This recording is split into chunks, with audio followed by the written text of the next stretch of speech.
Hello friends, आज हम बात करेंगे पॉवर्टी की. That is chapter number 4 of class 12, that is in Indian economic development.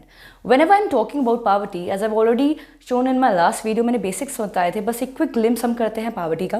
Class, if I talk about poverty, what is poverty? When a person is not able to get the basic needs. And what are the basic needs? That is food, clothing, shelter, and good health and good education. And if I'm not wrong, then how can we categorize the poor people? If I want to categorize poor people, a very simple thing you need to understand, poor people are actually having the problem of malnourishment. They are having the problem of hunger. They're not able to get the basic necessities, that is basically medical facilities or education. They are there in the debt trap, or they are not able to get proper clean drinking water. This thing I've already discussed in my last video in great detail. Class, now today we will try to understand a procedure over here. The system is that how the economists identify the poor on the basis of their occupation and ownership. What exactly I'm trying to say? Basically on the area. Now what we understand by urban areas. Urban areas in simply meant likewise all the cities. Basically if I talk about urban areas में कौन-कौन poor होते हैं? Any of the street vendors? Street vendors हो गए, beggars हो गए, they are in a very bad situation. As you know that urban areas में और कौन कौन होते हैं, लाइक वैसे टॉक अबाउट रैक पिकर, जो नॉर्मल से कूड़ा वगैरह उठाते हैं, vendors, cobblers and women who string flowers, they are in a very bad situation. Yes, they are considered as poor in urban areas. Moving forward, we'll be talking about that in rural areas who all are poor. Now, if I talk about in rural areas, landless labour who are actually not possessing a land, और वो labour के तौर पे काम करते हैं, तो उनको क्या क्या दिक्कतें होती हैं. अगर हम बात समझने की कोशिश करें, वो मालनरिश्ड होते हैं, उनके पास बिल्कुल खाने के लिए पैसे नहीं होते, वो हंगर स्ट्राइकन होते हैं, उनके पास खाने के लिए भी नहीं पैसे हैं, तो वो स्टार्वेशन की दिक्कत होती है उन्हें. और अगर हम बात करें, वो इलिटरेट हो रहे हैं. These are the consequences if you are poor and that's in a rural area where you are not able to get the basic necessities. So these are the problem that you started facing. Moving forward with that, how are poor identified? In my last video I already discussed. अगर आप ये photograph को simply समझने की कोशिश करो, तो ये फोटोग्राफ आपको अपना आप ही समझा रही है कि इसमें गरीब कौन है और अमीर कौन है.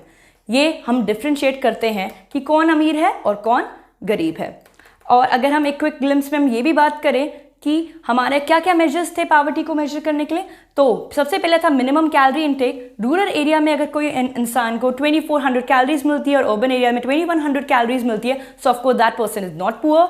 And if I talk about की पॉवर्टी लाइन को मंथली पर कैपिटा एक्सपेंडिचर के हिसाब से हम बात करें, तो in rural areas you need to have 816. अगर आप इतने कमा रहे हो एंड इन अर्बन एरियाज आप 1000 रुपीज कमा रहे हो, तो आप गरीब नहीं हो. Now one of the most important questions that arise over here, class, please see this graph very carefully.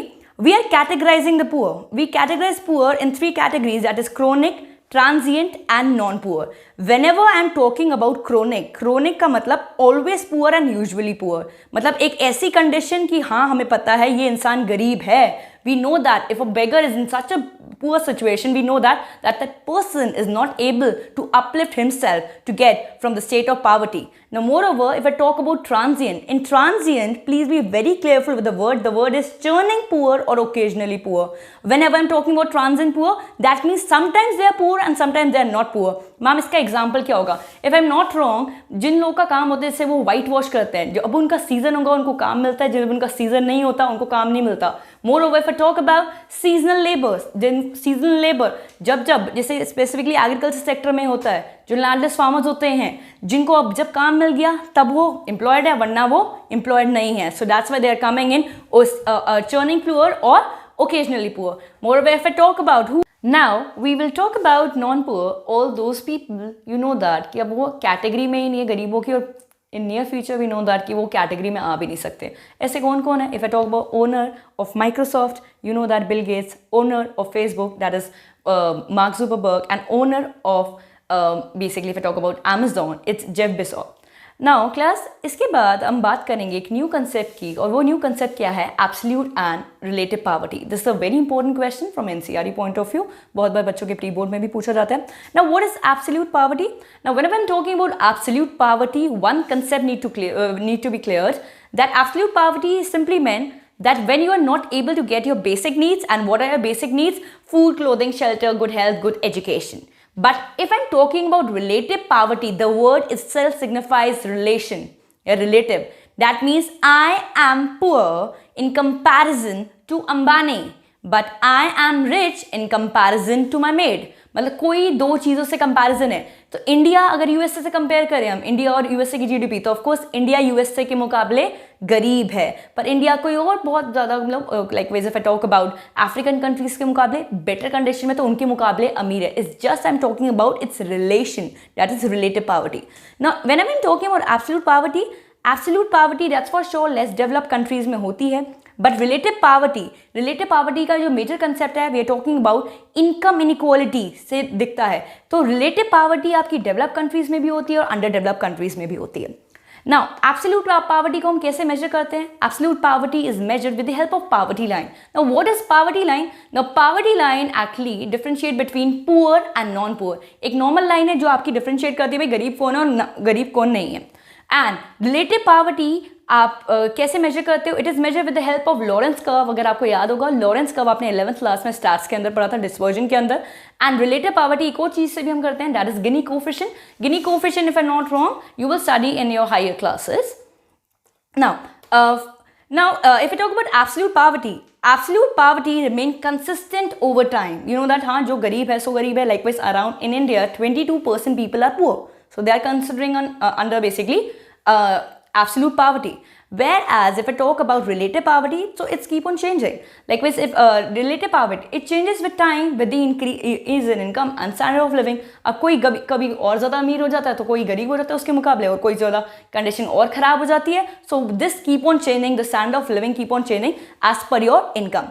And how you basically, I've given just an example कि राम शाम के मुकाबले अमीर है और कौन किसके मुकाबले गरीब है अमीर है.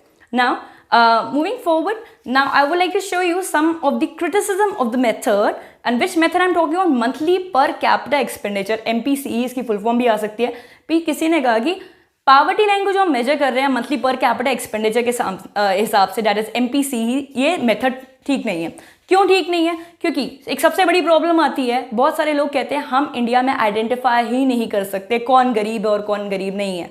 If I am not wrong, there are many people that in India जो खुद को कहते हैं कि हम मिडिल क्लास हैं, और बहुत सारे लोग कहते हैं कि हम गरीब हैं. अगर फिर अमिताभ बच्चन ही खुद कहते हैं कि मैं मिडिल क्लास हूँ. अगर वो मिडिल क्लास है तो हम लोग कहाँ जाएंगे, और फिर जो गरीब है वो कौन सी कैटेगरी में है? तो डेफिनेशन अभी गरीबी की एग्जैक्ट क्लियर नहीं है, और हम एक्चुअली में बस इनकम और एसेट्स की बात करते हैं. हेल्थ और एजुकेशन पे इतना फोकस ही नहीं किया जाता. मोर ओवर सोशल फैक्टर्स होते हैं. यस, गरीबी इसमें भी होती है, इलिटरेसी भी आती है, इसमें हेल्थ मिल रही है नहीं मिल रही, रिसोर्सेज पे एक्सेस है या नहीं, आपको क्या बाकी और फ्रीडम मिल रही है नहीं मिल रही, ये सब भी चीज़ें बहुत इंपॉर्टेंट है. इन सब चीज़ों पे फोकस नहीं करा जाता. बस मंथली पर कैपिटा इनकम, अगर आप अर्बन एरिया में 1000 रुपीज़ कमा रहे हो आप गरीब नहीं हो, और रूरल में 816 कमा रहे हो तो आप गरीब नहीं हो. सो ये एक कैटेगरी ठीक नहीं है. इसका एक ऑल्टरनेटिव मेथड है, ये 1 मार्क का क्वेश्चन में आ सकता है कि अगर इतनी प्रॉब्लम इन सब मेथड से तो कौन सा बेटर मेथड होगा. तो एक Amartya Sen, now he is one of the economist in India जिनको सबसे पहली बार इकोनॉमिक्स में नोबेल प्राइज़ मिला था. एंड उनको नोबेल प्राइज़ मिला था 1998, फॉलोड बाय 1999 में उनको भारत रत्न भी मिला है. उनके यही कंट्रीब्यूशन टुवर्ड्स इकोनॉमिक्स, उन्होंने जो कंसेप्ट लिखा था वो पॉवर्टी के लिए ही लिखा था. नाउ अमर्त्य सेन ने ही एक सेन इंडेक्स डेवलप किया जो बेसिकली अगर हम बात करें एक ऑल्टरनेटिव मेथड था पॉवर्टी को एस्टिमेट करने के लिए, और वो सेन इंडेक्स उनके नेम से ही निकला है.